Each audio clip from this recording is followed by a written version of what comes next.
दोस्तों, आज की ताजा खबर। बीजेपी में नेतृत्व परिवर्तन, नया राष्ट्रीय अध्यक्ष। आज भाजपा भारतीय जनता पार्टी का नया राष्ट्रीय अध्यक्ष नितिन नबीन निर्विरोध चुना गया।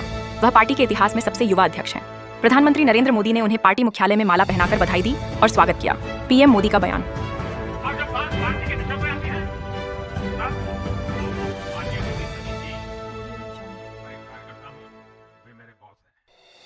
पीएम मोदी ने कहा कि जब पार्टी की बात आती है तो नितिन नबीन मेरे बॉस हैं और मैं उनका कार्यकर्ता हूं। इससे साफ संदेश मिला कि भाजपा में युवा नेतृत्व को आगे बढ़ाया जा रहा है।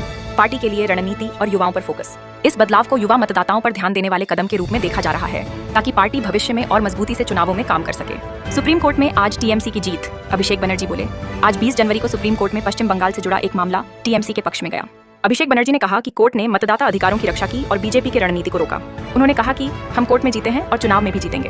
भारतीय सेना ने आपत्ति जताई। भारतीय सेना ईस्टर्न कमांड ने गवर्नर सीवी आनंद बोस को चिट्ठी लिखकर ममता बनर्जी के कुछ आरोपों पर आपत्ति जताई। यह नवीनतम विवाद आज की ही खबरों में शुमार है। ममता बनर्जी ने सीजेआई से लोकतंत्र बचाने की अपील। ममता बनर्जी ने भारत के चीफ जस्टिस सीजेआई सूर्यकांत से कहा कि लोकतंत्र और संविधान की रक्षा करें और केंद्रीय जांच एजेंसियों के दुरुपयोग पर रोक लगाएं। यह बयान उन्होंने जलपाईगुड़ी हाईकोर्ट सर्किट बेंच के उद्घाटन के दौरान दिया। मोदी शासक वर्ग के आरोपों पर बयानबाजी। प्रधानमंत्री मोदी से जुड़े कुछ नेताओं ने ममता बनर्जी पर आरोप लगाए, जो राजनीतिक विवाद का हिस्सा हैं। ऐसे बयानों को विपक्ष और टीएमसी दोनों तरफ से राजनीति की भाषा के रूप में देखा जा रहा है। बीजेपी ने पश्चिम बंगाल पर हमला तेज किया। बीजेपी ने कहा कि बंगाल में टीएमसी शासन से लोग परेशान हैं और मोदी खुद रैली करेंगे। यह बयान राजनीतिक माहौल को और गरमा रहा है। ममता बनर्जी फिलहाल सुप्रीम कोर्ट के फैसलों और केंद्रीय एजेंसियों के सवालों के बीच सियासी संघर्ष में हैं। अभिषेक बनर्जी टीएमसी के रणनीतिक फैसलों को जोर देते दिख रहे हैं। राजनीतिक टकराव बढ़ा है, खासकर केंद्र बनाम पश्चिम बंगाल सरकार के बीच। दोस्तों, अभी बात करते हैं राहुल गांधी की। बीजेपी और केंद्र सरकार पर हमला। राहुल गांधी ने आज रायबरेली में बीजेपी और केंद्र की सरकार पर तीखा हमला किया है। आरोप लगाते हुए कहा कि बीजेपी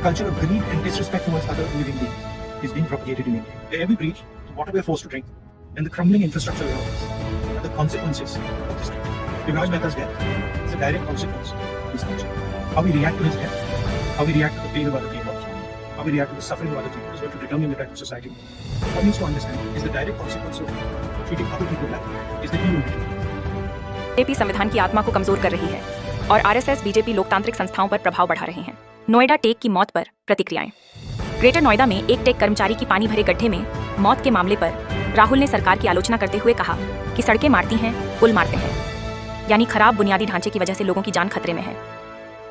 यानी खराब गरीबी और नीतिगत आरोप। उन्होंने प्रधानमंत्री नरेंद्र मोदी पर आरोप लगाया कि सरकार केंद्र में ताकत का केंद्रीकरण कर रही है और गरीब नागरिकों को भूख मारने के लिए छोड़ रही है, खासकर MGNREGA गरीबों के रोजगार कार्यक्रम से जुड़े मुद्दों पर।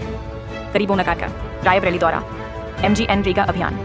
राहुल गांधी आज से अपने संसदीय क्षेत्र रायबरेली में 2 दिन के दौरे पर हैं, जहां वे MGNREGA बचाओ आंदोलन को लेकर ग्रामीण इलाकों में जनसभाएं करेंगे और कांग्रेस कार्यकर्ताओं से मुलाकात करेंगे। विपक्षी एकता का संदेश रायबरेली में देखा गया कि विरोधी दलों के पोस्टर लगे हैं, जिनमें राहुल गांधी और अखिलेश यादव को इंडिया ब्लॉक के कप्तान के रूप में दर्शाया जा रहा है, जिससे विपक्षी एकता का संदेश मिलता है। दोस्तों, चलो बात करते हैं योगी आदित्यनाथ की। योगी आदित्यनाथ देवबंद जा सकते हैं। उत्तर प्रदेश के सीएम योगी आदित्यनाथ आज संभवतः देवबंद का दौरा करेंगे। वहां प्रशासन ने सफाई व सड़कों की मरम्मत पर तैयारी की है, लेकिन आधिकारिक कार्यक्रम अभी तक जारी नहीं हुआ है। बीजेपी के नए राष्ट्रीय अध्यक्ष से मुलाकात। योगी आदित्यनाथ ने नए भाजपा अध्यक्ष नितिन नबीन से मीटिंग की है और उनकी नेतृत्व क्षमता पर भरोसा जताया है।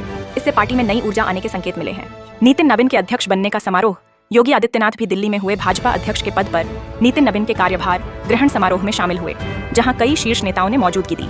नोएडा टेक कर्मचारी मौत पर कड़ी कार्रवाई। नोएडा में एक सॉफ्टवेयर इंजीनियर की हत्या जैसी मौत के बाद योगी आदित्यनाथ ने गंभीर कदम उठाया। नोएडा प्राधिकरण के CEO को हटाया गया तथा SIT जांच गठित की। रिपोर्ट 5 दिनों में सौंपने के निर्देश दिए गए। चलो दोस्तों, बात करते हैं अखिलेश यादव की। चुनावी मोड़ में सक्रियता। बड़ी बैठक बुलाई। अखिलेश यादव ने आज समाजवादी पार्टी के सभी लोकसभा और राज्यसभा सांसदों की एक बड़ी बैठक बुलाई है। इसका मकसद 2027 के उत्तर प्रदेश विधानसभा चुनाव की तैयारियों पर रणनीति बनाना है और पार्टी के सांसदों को काम बांटना है। माघ मेला के विवाद पर बातचीत। अखिलेश ने प्रयागराज में माघ मेला 2026 को लेकर एक वीडियो जारी किया और प्रशासन वादों पर अपनी बात कही है, जिससे राजनीतिक चर्चा बढ़ रही है। अखिलेश ने आज सोने चांदी के दामों में उछाल को बीजेपी के भ्रष्टाचार से जोड़ा और इसे भ्रष्टाचार की ठोस अवधारणा बताया। उन्होंने संत कहते हैं ना, तो अगर वो संत ये काम करवाए तो भारत देश कहाँ जाएगा बताइए। ये सब बीजेपी वालों ने लगवाए होंगे। ये बीजेपी वाले ही लगवाते हैं, बीजेपी वाले ही करते हैं और बीजेपी वाले ही शोर मचाते हैं और बीजेपी वाले ही पकड़ने की बात करेंगे। जितने भी होर्डिंग लगे होंगे सब बीजेपी वालों ने लगाए। उन्होंने कहा कि बढ़ती कीमतों का कारण केवल आर्थिक नहीं बल्कि राजनीतिक भ्रष्टाचार है। पार्टी के एमपीज को 2027 चुनाव के लिए तैयार रहने और जमीन पर काम करने के लिए छोटे छोटे कार्य दिए जाएंगे ताकि पार्टी का प्रदर्शन बेहतर हो पाए हो।